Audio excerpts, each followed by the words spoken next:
Okay जी, so once you read those notes, तो अब क्या होता है हमारा बेसिकली प्रिंसिपल्स ऑफ अकाउंटिंग और फाइनेंशियल अकाउंटिंग में आपको ये पढ़ के आना चाहिए था कि जब हम लोग ट्रायल बैलेंस अकाउंटिंग साइकिल क्या होता है, हम लोग एनालाइज करते हैं, रिकॉर्ड करते हैं, उसको पोस्ट करते हैं, जब पोस्ट करते हैं तो पोस्ट करने के बाद अनएडजस्टेड ट्रायल बैलेंस एक्सट्रैक्ट करते हैं, जब अनएडजस्टेड ट्रायल बैलेंस एक्सट्रैक्ट हो जाता है तो उसके बाद एडजस्टमेंट करते हैं। वो एडजस्टमेंट ये 8 किस्म की एडजस्टमेंट्स होती हैं। क्लोजिंग इन्वेंट्री की ये अकॉर्डिंग टू IS 2 आती है, इन्वेंट्री का जो है डेप्रिसिएशन फॉर द ईयर ये आती है अकॉर्डिंग टू IS 16, ये दोनों हम लोग पढ़ेंगे। एक्रूअल्स एंड प्रीपेमेंट्स हमारे मिड टर्म का पार्ट है। Irrecoverable debts and allowance for doubtful debts ये रिसीवेबल्स का पार्ट था, you would have been studying it before. Income tax हमारा मिड टर्म के बाद का पार्ट है। प्रोविजंस कॉन्टिजेंट लायबिलिटी उसके मिड टर्म के बाद का पार्ट होगा मोस्ट प्रोबेबली, और events after the reporting period. ठीक है, ये हम लोगों का देखेंगे, अगर टाइम मिला तो इसको पढ़ लेंगे। ये इसकी एडजस्टमेंट्स पास करते हैं, जब एडजस्टमेंट पास हो जाती हैं तो ये स्टेटमेंट्स हम लोग बनाते हैं अकॉर्डिंग टू IS 1। ठीक है, जो मैं ऑलरेडी 4 आपको दे चुका हूँ करने का। आज हम लोग अपना टॉपिक स्टार्ट करते हैं इन्वेंट्रीज का। देखो, कोई भी इंटरनेशनल अकाउंटिंग स्टैंडर्ड है, अगेन मैं आपको ये बता दूं कि will not be studying in detail. हम लोग in detail international accounting standard को स्टडी नहीं कर रहे होंगे, हम लोग जस्ट उसका रेफरेंस देख रहे होंगे। बिकॉज इन डिटेल स्टडी करने के लिए ये जरूरी होता है कि आपको बैक एंड नॉलेज हो। फॉर एग्जांपल, ये चैप्टर हम लोगों ने आज कंप्लीट करना है, ये आप लोगों ने ऑलरेडी कंप्लीट किया, उसके बाद हम लोग in depth international accounting standards को डिस्कस करें, जो कि अगर करने लगेंगे तो हमारे पास टाइम ही नहीं बचेगा। ठीक है, सो इन्वेंट्री का टॉपिक है हमारा IS 2। कोई भी जो इंटरनेशनल अकाउंटिंग स्टैंडर्ड है वो दो चीजों के ऊपर हमें एड्रेस करता है। एक कि उस चीज को, जिस चीज के ऊपर वो इंटरनेशनल अकाउंटिंग स्टैंडर्ड है, उसको रिकॉग्नाइज कैसे करना है। रिकॉग्नाइज का मतलब होता है उसकी एंट्री कैसे करनी है, ठीक है, उसको रिकॉर्ड कैसे करना है। और दूसरा उसकी वैल्यूएशन कैसे करनी है, उसकी मेजरमेंट, उसकी वैल्यू कैसे आएगी। तो आज का जो हमारा पार्ट होगा वो होगा रिकॉग्निशन के ऊपर। जो फ्राइडे को हम लोग इसी चैप्टर का पार्ट करेंगे वो होगा मेजरमेंट के ऊपर, कि उसकी वैल्यू कैसे आएगी। ठीक है, तो स्टार्ट करते हैं जी। वो कहता है inventory is only recorded in the ledger accounts at the end of the accounting period। यानी क्या होगा कि इन्वेंट्री एक एसेट होता है कंपनी का, तो इन्वेंट्री का जो ओपनिंग बैलेंस आएगा वो एज इट इज पड़ा रहेगा लेजर अकाउंट में, और जब पूरा साल गुजर जाएगा तो उसके एंड पे उसे एडजस्ट करेंगे। And this is about this recognition during the year the relevant sales and purchases are recorded, but the increase and decrease in the inventory asset is ignored. The movement in the inventory is only considered on annual basis. In this way a business can calculate exactly how much inventory they have used in the year to calculate cost of sales। तो पूरे साल में क्या होता है, sales और purchase के account में जो अप एंड डाउन हो रहा होता है वो तो रिकॉर्ड करते रहते हैं, लेकिन इन्वेंट्री के अकाउंट में हम लोग कुछ भी नहीं उसको एडजस्ट करते, उसको सिर्फ ईयर एंड पे जाके एडजस्ट करते हैं ताकि प्रॉपरली हमें चीजों एक्यूरेटली फिगर्स मिल सके। और वो कैसे होगा वो अभी कर लेते हैं। अच्छा, ये दो फॉर्म में होता है। पहले तो है स्टेटमेंट, एक परफॉर्मेंस स्टेटमेंट फॉर्म में है कि हम लोग रेवेन्यू में से, रेवेन्यू आता है, रेवेन्यू में से कॉस्ट ऑफ सेल्स को माइनस करते हैं तो हमारे पास ग्रॉस प्रॉफिट आ जाता है। अच्छा, कॉस्ट ऑफ सेल्स कैसे आती है? कॉस्ट ऑफ सेल्स या कॉस्ट ऑफ गुड्स सोल्ड जिसे कहते होते थे वो आती है ओपनिंग इन्वेंट्री, उसमें परचेजेस को ऐड करते हैं और क्लोजिंग इन्वेंट्री को लेस कर देते हैं, तो हमारे पास क्या आ जाता है, हमारे पास आ जाता है कॉस्ट ऑफ सेल्स। अब इसके ऊपर एक छोटा सा क्वेश्चन करते हैं जो अल्टीमेटली आज हमारा होगा। जो हम लोग क्वेश्चन करेंगे वो डिटो कॉपी है, ये वाला क्वेश्चन है, ऐसे वाला gross profit calculation at the beginning of the financial year. तो once will do this question, जो नेक्स्ट क्वेश्चन है टेस्ट योर अंडरस्टैंडिंग 1, तो जो ऊपर वाला क्वेश्चन है वो आप लोग खुद अपनी प्रैक्टिस के लिए कर लेंगे। ठीक है, टेस्ट योर अंडरस्टैंडिंग 1 स्टार्ट करते हैं। Let me format this file, wait कीजिएगा।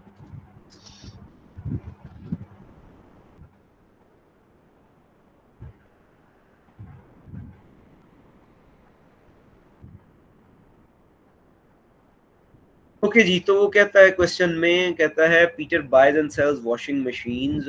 वॉशिंग मशीन का एक बिजनेस है। He has been trading for many years. ये बताने का उसका मकसद ये है कि there will be opening inventory भी होगी ऑन 1 जनवरी 2007। 1 जनवरी 2007 को his opening inventory is 30 washing machine. उसकी ओपनिंग इन्वेंट्री कितनी थी? 30 वॉशिंग मशीन थी, जिसकी वर्थ थी 9500 की। He purchased 65 washing machines in the year amounting to 150,000. तो परचेजेस कितनी आ गई 150 की। अब ये परचेजेस उसने दो मशीनें करके की, एक मशीन करके की, 10 मशीनें इकट्ठी की, 20 मशीनें इकट्ठी की, हमें नहीं पता इस बारे में। ठीक है, हमें सिर्फ ये पता है कि उसने परचेजेस की। तो जब परचेजेस की तो हम लोग इसको परचेजेस को जो है वो एज अ परचेजेस एंटर कर देंगे। And on 31 December 2007 he has 25 washing machines left in the inventory at cost of 7500। और उसकी जो क्लोजिंग इन्वेंट्री रहेगी वो रहेगी 25 वॉशिंग मशीन्स की, जिसकी वर्थ थी 7500 की। Peter has sold 70 machines with a sales value of 215,000 in the year। Calculate the gross profit for the year ended 31st December 2007। हम लोग पहले परफॉर्मेंस स्टेटमेंट के अकॉर्डिंगली कैलकुलेट करेंगे। फॉर एग्जांपल रेवेन्यू, या इधर मैं लिखता हूँ सेल्स रेवेन्यू, वो कितना है, वो है हमारे पास 215 का। ठीक है, उसके बाद इसमें से हम लोगों ने क्या करना है, उसके बाद हम लोगों ने इसमें से लेस करना है कॉस्ट ऑफ सेल्स। ठीक है, कॉस्ट ऑफ सेल्स कैसे आती है, हमारे पास ओपनिंग इन्वेंटरी होगी कोई ना कोई, अगर नहीं होगी तो जीरो डाल देंगे, अगर होगी तो यहाँ पे ओपनिंग इन्वेंटरी उसने कहा था 9500 की हमारी ओपनिंग इन्वेंटरी है, क्वेश्चन में गिवन था ये 9500 है। ठीक है, फिर उसने परचेजेस की तो इसमें हम लोग ऐड कर देंगे परचेजेस, ऐड परचेजेस। अच्छा, जब परचेजेस ऐड कर दी, परचेजेस हैं 150 है 150,000 की, 150,000 की परचेजेस ऐड कर दी और इसमें से लेस कर देंगे क्लोजिंग इन्वेंट्री को।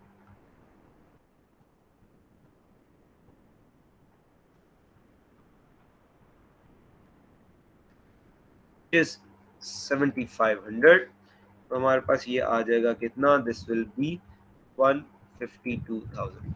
ठीक है, ये सारी की सारी अगर मैं कहूँ, इसको सारे को लाता हूँ, ये है हमारे पास कॉस्ट ऑफ सेल्स, जिसको मैं शेड कर देता हूँ ग्रीनिश में। ठीक है, तो हमारे पास क्या आ गया जी, this minus this is your gross profit.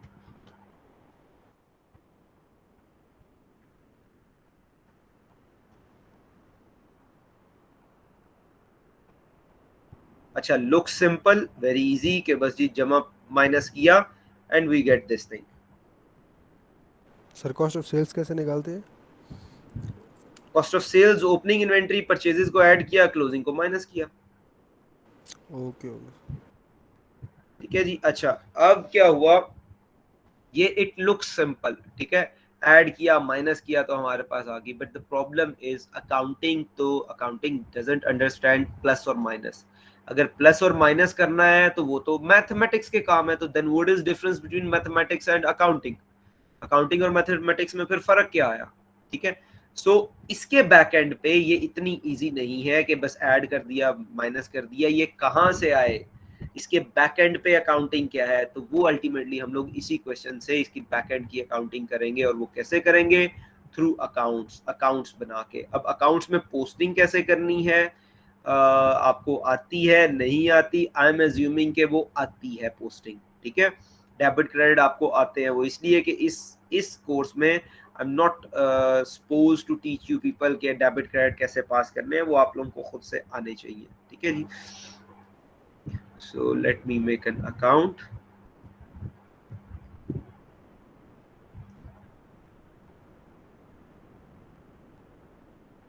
Okay जी, तो एक इन्वेंट्री का अकाउंट बन जाएगा, जो कि हम लोगों ने स्टार्टिंग पे भी पढ़ा। इन्वेंट्री अकाउंट होगा हमारा, जिसमें कोई ओपनिंग बैलेंस होगा और फिर उसे ईयर एंड पे एडजस्ट करेंगे। ठीक है, तो इन्वेंट्री अकाउंट हमारे पास है, ओपनिंग बैलेंस में इधर ले आता हूँ, क्योंकि डेबिट एसेट अकाउंट है, तो एसेट अकाउंट का ओपनिंग बैलेंस हमेशा डेबिट साइड पे होगा, विच इज 9500। हम लोगों ने क्वेश्चन से ही लिया, उसी क्वेश्चन से ये ओपनिंग इन्वेंट्री थी।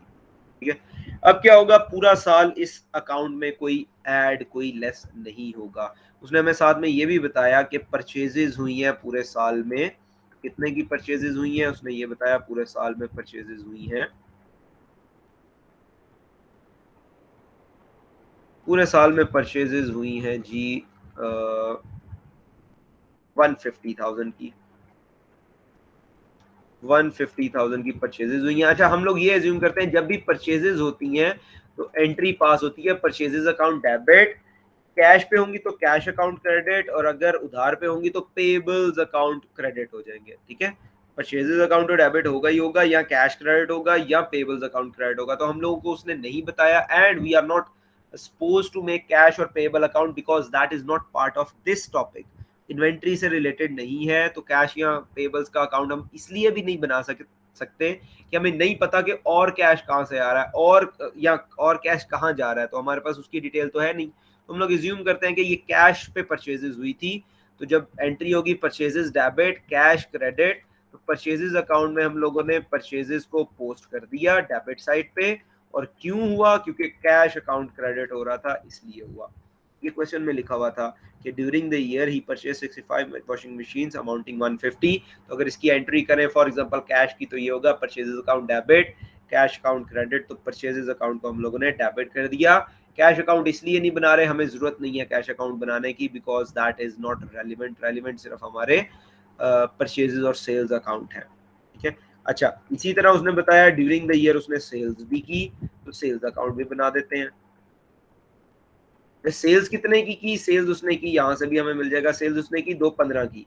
अच्छा, ये एक मशीन करके की, एक दफा एक मशीन बेची, दूसरी दफा 10 मशीनें बेची, तीसरी दफा 30 मशीनें बेची, हमें नहीं पता। हमें उसने टोटल वैल्यू बता दी है कि 2,15,000 की उसने सेल्स की। जब 2,15,000 की उसने टोटल वैल्यू बता दिया कि सेल्स की, तो सेल्स की एंट्री होती है सेल्स क्रेडिट कैश डेबिट या रिसीवेबल्स डेबिट। ठीक है, तो सेल्स क्रेडिट अगर हो रही हैं तो क्रेडिट साइड पे हम पोस्ट कर देते हैं, और इसको भी एज्यूम करते हैं कि कैश पे ही हो रहा है, इसलिए कैश अकाउंट डेबिट हो रहा होगा, और सेल्स अकाउंट हमारा क्रेडिट हो गया 215 से। ये ड्यूरिंग द ईयर सारा सिलसिला चला।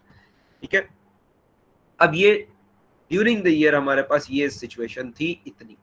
अब ईयर एंड पे आ गए, इन्वेंट्री आपके पास ओपन हो गई, पूरे साल में आपने इतने की परचेजेस की, पूरे साल में आपने इतने की सेल्स की। अब हम लोग आ गए ईयर एंड पे। ठीक है, ईयर एंड पे आके हम लोगों ने सबसे पहले तो एडजस्टमेंट्स करनी है, जो कि बेसिकली रिकग्निशन से मुतल्लिक है।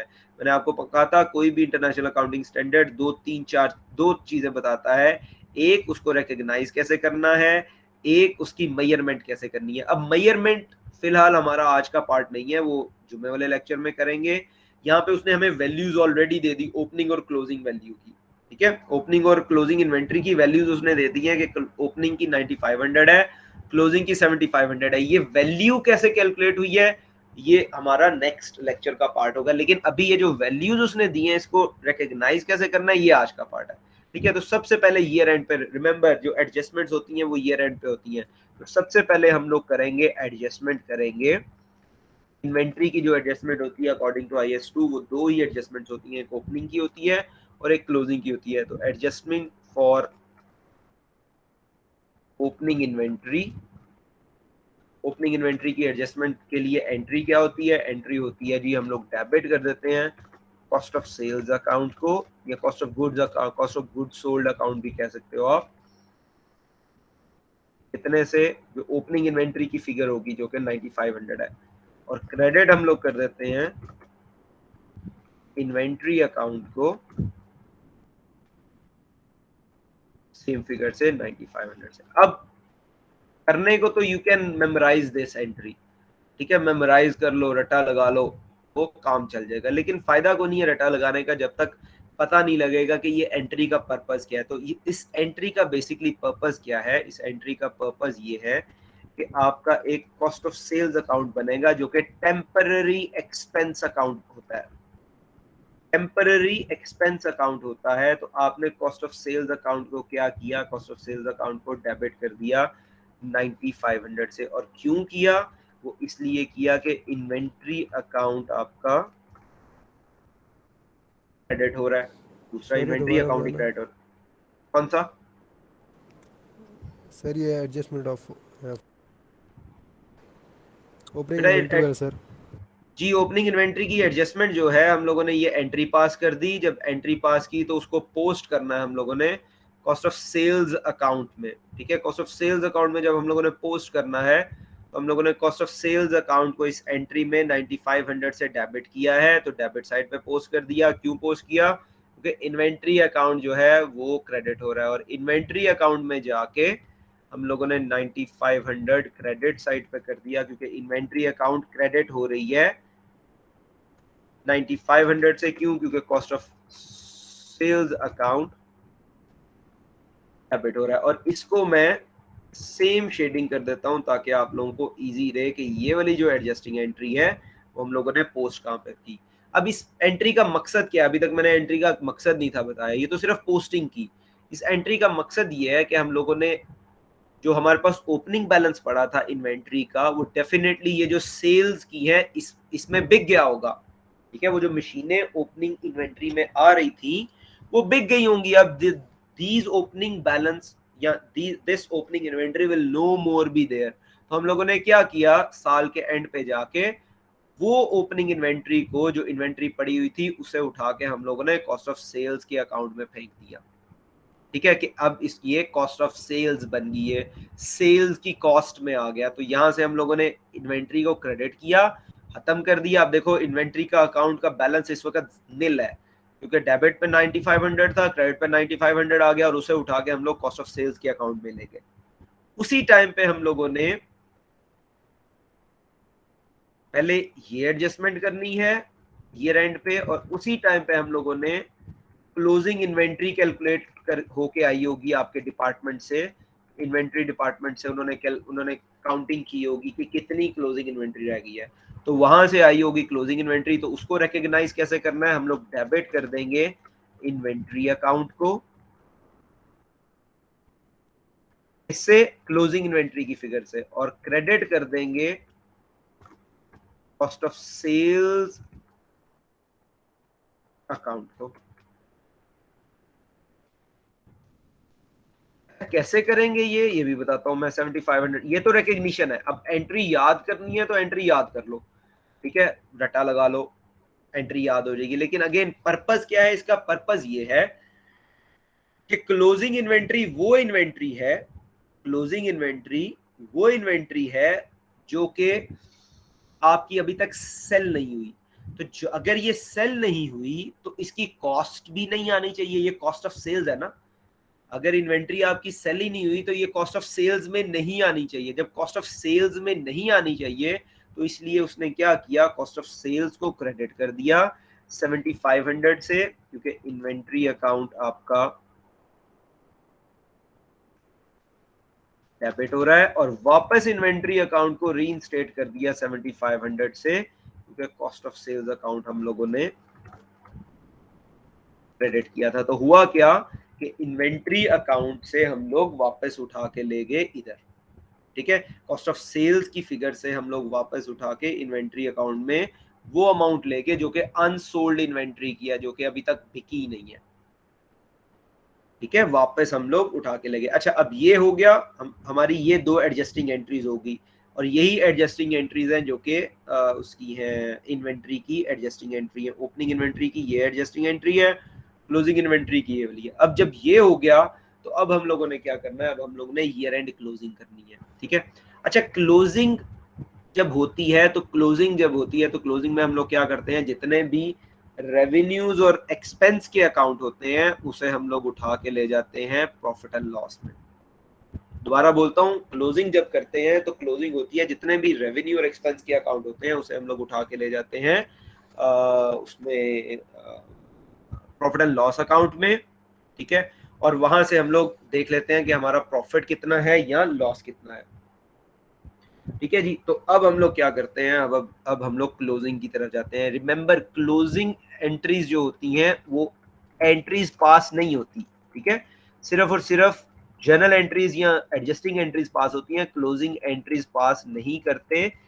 वो सिर्फ हम लोग क्लोज करते हैं। लेकिन फॉर योर ईज मैं क्लोजिंग एंट्रीज पास करने लगा हूं ताकि आप लोगों को पता लगे कि कैसे कैसे, क्योंकि अभी इतना डेबिट क्रेडिट स्ट्रॉन्ग नहीं हुआ होगा आप लोगों का, तो मैं क्लोजिंग एंट्रीज यहाँ पे पास कर देता हूँ। लेकिन क्लोजिंग एंट्रीज अगेन पास नहीं करते, बार बार कह रहा हूँ। अच्छा, अब हम लोगों ने क्या करना है? अब हम लोगों ने परचेजेज अकाउंट को क्लोज करना है। Purchases account is an expense account. ठीक है, परचेजेज अकाउंट जो होता है वो एक एक्सपेंस अकाउंट उसकी नेचर होती है। तो सबसे पहले तो हम लोगों ने परचेजेस अकाउंट को क्लोज करना है। वो कैसे करेंगे? 150 यहाँ पे आ जाएगा, 150 यहाँ पे आ जाएगा और 150 यहाँ पे भी ले आएंगे। अच्छा, ऐसे तो नहीं कर सकते हम लोग अपनी मर्जी से जो मर्जी कर रहे हैं, तो क्लोज इसको परचेजेस को क्लोज करने के लिए हम लोग एंट्री पास करते हैं क्या? परचेजेस अकाउंट को क्रेडिट कर दिया,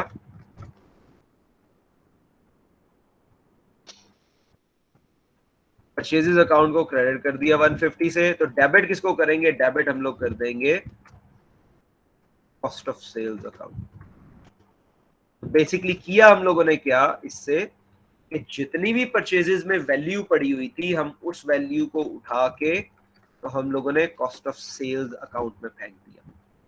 cost of sales account debit हो गया 150 से, तो परचेजेस अकाउंट क्रेडिट हो रहा है। Cost of sales account credit debit हो गया 150 से, क्योंकि परचेजेस अकाउंट जो है वो क्रेडिट हो रहा था, और परचेजेस अकाउंट क्रेडिट हो गया क्योंकि हम लोगों ने परचेजेस अकाउंट की जितनी भी फिगर थी वो उठा के कॉस्ट ऑफ सेल्स अकाउंट में फेंक दी। जो हम लोगों ने परचेजेस की थी वो जाहिर बात है वो बिक गई, वो सेल्स बन गई, तो हम लोगों ने उसको उठा के एक्सपेंस अकाउंट है cost of sales account, expense account, उसमें चार्ज कर दिया। ये उसकी क्लोजिंग एंट्री है। Again I am telling you people के क्लोजिंग इन्वेंट्री की एंट्री पास नहीं करते, but I am only passing this entry कि आप लोगों को आइडिया हो जाए कि कहाँ कहाँ क्या क्या चीजें चल रही हैं। ठीक है, तो सबसे पहले परचेजेस अकाउंट को क्लोज कर दिया। परचेजेस अकाउंट क्लोज होता है कॉस्ट ऑफ सेल्स में। अब दूसरा हमारे पास आ गया सेल्स अकाउंट। हम लोगों ने सेल्स अकाउंट को भी क्लोज करना है। ठीक है, सेल्स अकाउंट चूंकि रेवेन्यू का अकाउंट होता है, तो रेवेन्यू अकाउंट हमेशा प्रॉफिट एंड लॉस में क्लोज होगा। ठीक है, सेल्स अकाउंट हमेशा प्रॉफिट एंड लॉस अकाउंट में क्लोज होगा, और वो उसकी एंट्री क्या होगी? उसकी एंट्री होगी, यहाँ पे भी 215 आ गया, यहाँ पे भी 215 आ गया। अब हम लोगों ने क्लोज करना है, तो क्लोज कैसे करेंगे? उसकी एंट्री क्या होगी? उसकी एंट्री होगी डेबिट हम लोग कर देंगे सेल्स अकाउंट को 215000 से, और क्रेडिट क्या होगा? क्रेडिट हो जाएगा प्रॉफिट एंड लॉस अकाउंट। होगा क्या? हम लोग उठा के जितनी भी सेल्स की फिगर है, क्योंकि सेल्स अकाउंट तो हम लोगों ने क्लोज कर देना है, तो सेल्स अकाउंट क्लोज करना है तो हम लोग प्रॉफिट एंड लॉस अकाउंट में ले जाएंगे। इसका मतलब क्या है कि हमारा एक और अकाउंट बन जाएगा जिसे हम लोग कहेंगे प्रॉफिट एंड लॉस अकाउंट।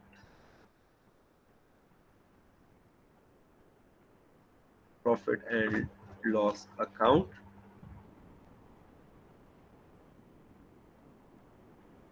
अच्छा, अब क्या हुआ? हम लोगों ने एंट्री क्या पास किया है? हम लोगों ने एंट्री पास की है, इसको शेड करते हैं।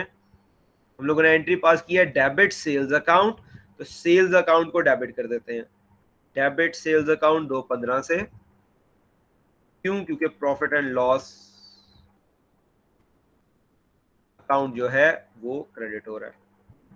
और credit profit and loss account, credit profit and loss account, तो 215 यहाँ पे लिख देते हैं, क्योंकि सेल्स अकाउंट को हम लोगों ने अभी अभी डेबिट किया है इस क्लोजिंग एंट्री के थ्रू, और यहाँ पे भी सेल्स अकाउंट डेबिट हो रहा है, और ये अकाउंट भी क्लोज हो गया, और इसको हम लोग कर देते हैं शेड।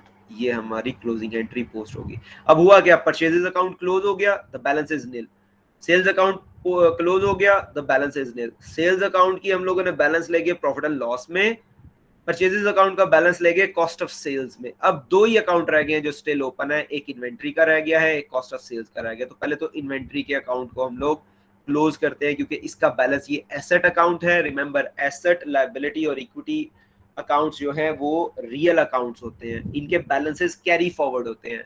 एक्सपेंस और रेवेन्यूज के अकाउंट्स, एक्सपेंस और revenue accounts are nominal accounts, इनके बैलेंसेस कैरी फॉरवर्ड नहीं होते बल्कि सेट ऑफ होते हैं एक दूसरे के अगेंस्ट। ठीक है, तो यहाँ पे हमारे पास आ जाएगा 17,000, यहाँ पे भी 17,000। अच्छा, अब 17,000 आ गया, तो यहाँ पे बैलेंसिंग में कितना रह गया? That is 7,500। And what is this? This is your closing balance, जो कि ब्रॉड फॉरवर्ड होगा। Whatever you people right, BF लिखते हो, बैलेंस कैरी फॉरवर्ड लिखते हो, बैलेंस कैरी डाउन करते हो, it doesn't matter. You should be knowing कि what is this? This is closing balance. तो ये क्लोजिंग बैलेंस आ गया। अब ये भी क्लोज हो गया। लास्ट हमारा अकाउंट रह गया कॉस्ट ऑफ सेल्स का। तो कॉस्ट ऑफ सेल्स को क्लोज करते हैं। Remember cost of sales account जो है वो प्रॉफिट एंड लॉस अकाउंट में क्लोज होता है, ठीक है। तो लेट्स क्लोज इट। हमारे पास यहाँ पे कितना आ गया 159,000 159,500 ये आएगा ना। हाँ ये भी आ जाएगा 159,500। अब ये तो हमारे पास आ गया। इसकी बैलेंसिंग कैसे आएगी? इसकी बैलेंसिंग ऑटोमेटिकली आ जाएगी जब हम लोग इसकी क्लोजिंग करेंगे। आई am telling you again, closing entries की एंट्री पास नहीं होती, लेकिन सिर्फ आपको आपकी ईज के लिए कर रहा हूं। तो जो कॉस्ट ऑफ सेल से जब बैलेंस निकल के प्रॉफिट एंड लॉस अकाउंट में जाएगा तो वो किस एंट्री, किस क्लोजिंग एंट्री से जाएगा? वो इस क्लोजिंग एंट्री से जाएगा। हम लोग डेबिट कर देंगे प्रॉफिट एंड लॉस अकाउंट को, जो भी उसकी फिगर होगी, और क्रेडिट कर देंगे कॉस्ट ऑफ सेल्स अकाउंट को। अब यहां से बैलेंस निकाल लेते हैं। तो यहाँ पे 159,500 है, तो यहाँ पे बैलेंस कितना आएगा? यहाँ पे बैलेंस आएगा 152,000 का। अब ये 152,000 से हम लोग ये वाली एंट्री पास करते हैं 152,000।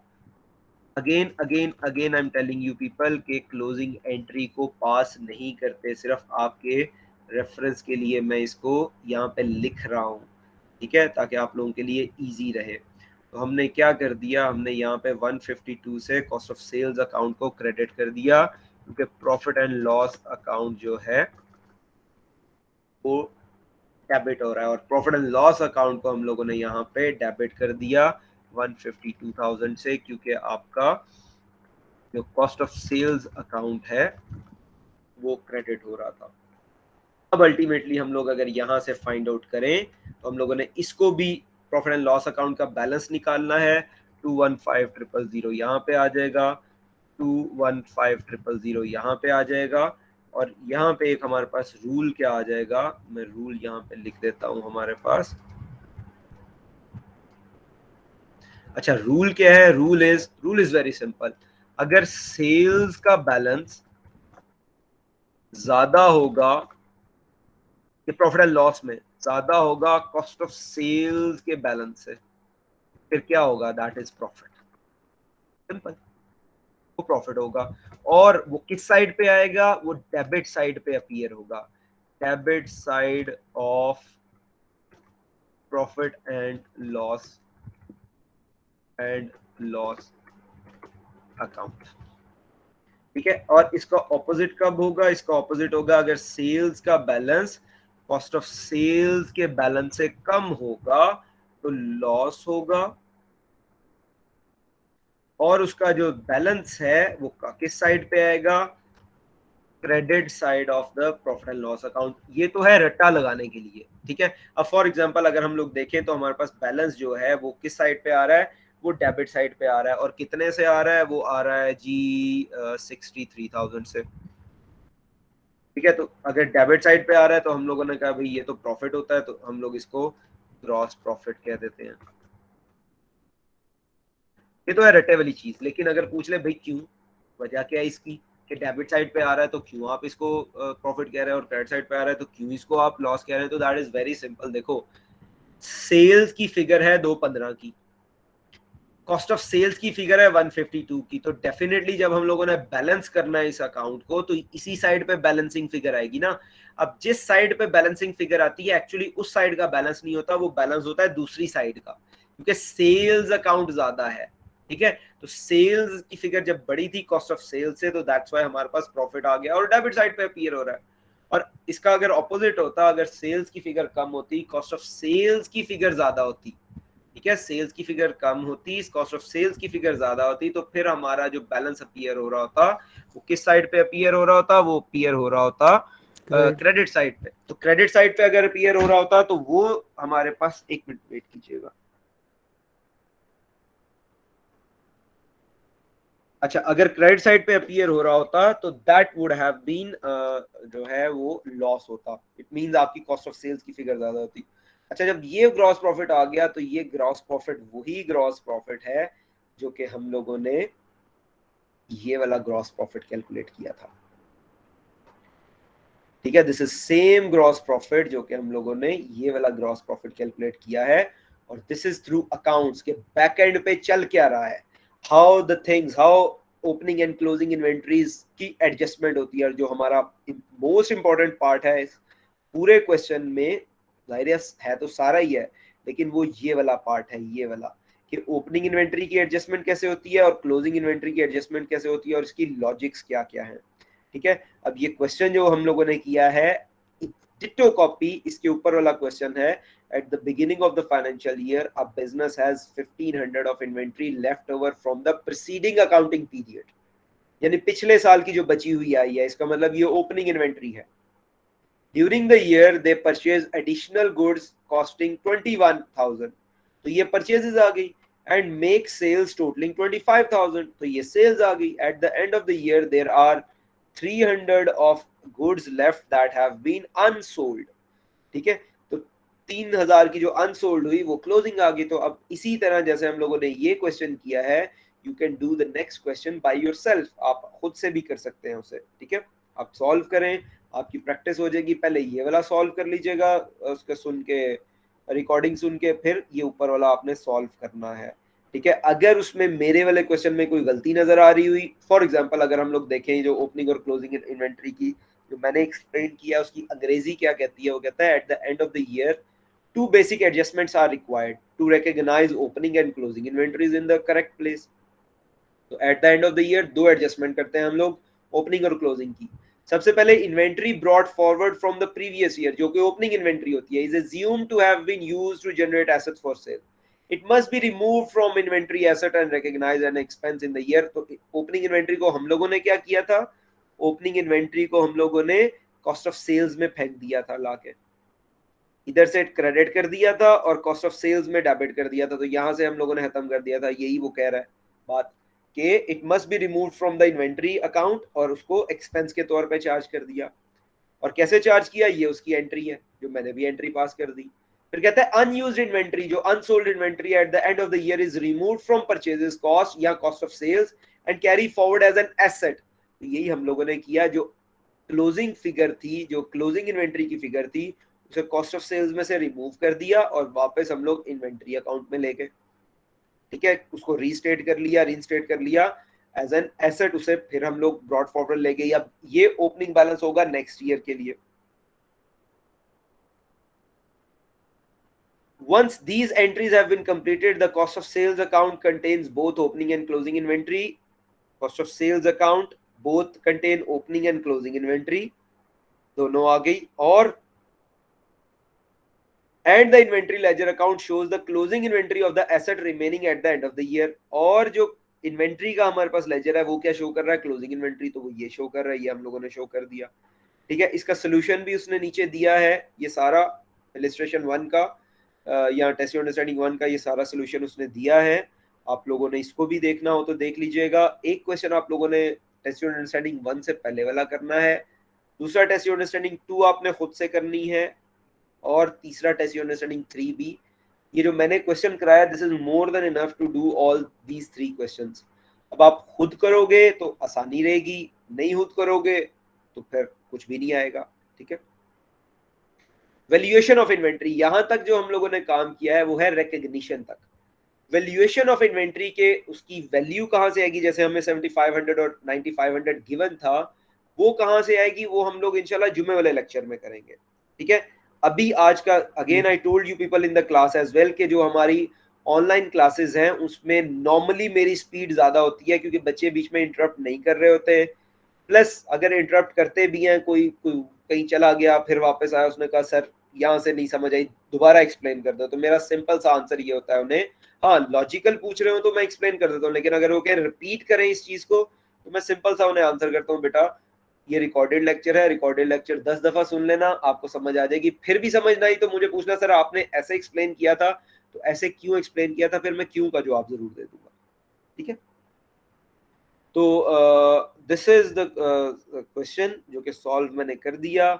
वैल्यूएशन वाला पार्ट, क्योंकि रिकग्निशन एंड मेजरमेंट 2 पार्ट है, अगर मैं आज शुरू कर भी लेता हूं तो कंप्लीट नहीं हो सकेगा वो, तो कंप्लीट इंशाल्लाह हम लोग उसको करेंगे नेक्स्ट लेक्चर में ही। आपने अब क्या करना है, आपने जो ये 3 क्वेश्चन खुद से करने हैं जो आपका होमवर्क है। फिर आपकी जो असाइनमेंट मैंने दी है, टेम्पलेट्स जो बनाने हैं वो आपने छापा मार के लाना है और उसका क्विज होगा। अब ओरल होगा या रिटन होगा, that will be depending on, that will be surprise for you people. और जो इंट्रो के नोट्स हैं, इस जो ये वाले टिल मिड वाला जो नोट्स हैं, जो चैप्टर के एक्सट्रैक्ट हैं उसमें भी हैं और अलहदा से भी हैं, तो उसका भी क्विज भी होगा। अब क्विज ओरल भी हो सकता है और रिटन भी हो सकता है, again that will be surprise for you people. कोई क्वेश्चन है तो पूछ लो, नहीं तो क्लास एंड करते हैं।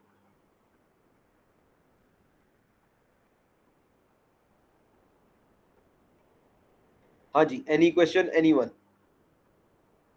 सर जो आपने टेम्पलेट्स जी भेजे बोलो। जी जी,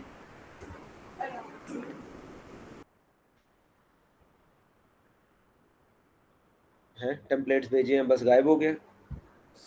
सर इनकी कुछ समझ नहीं आ रही थोड़ी बहुत। तो बस याद कर लो, अभी ये याद करने वाले हैं क्योंकि ये फाइनेंशियल अकाउंटिंग में आपको करके आने चाहिए थे, ठीक है? नहीं किए तो अभी फिलहाल याद कर लो, इनको समझ लेंगे ये क्या है। रटा मार ले सर। हाँ, फिलहाल रटा ही मारना है इनका, ओके हो गया अभी सर, समझने ठीक। की जरूरत नहीं है, अभी इनका रटा ही मारना। ठीक है सर। Okay sir. और कोई क्वेश्चन? सर जी, सर क्लोजिंग एंट्री जो आपने कहा है नहीं लिखनी, बताएं तो कौन सी हैं वो? पता ही नहीं चला, मिक्स हो गई सारी। बेटा मैंने यहाँ क्लोजिंग एंट्रीज लिखी है, यहाँ पे उसकी जो हेडिंग आपने लिखी है कहा है कि ये नहीं लिखनी, ये है ये। ये मैंने नहीं ये लिखनी। नहीं कहा, मैंने ये नहीं कहा ये नहीं लिखनी, मैंने ये कहा है कि नॉर्मली ये लिखते नहीं है, इसको पास नहीं करते।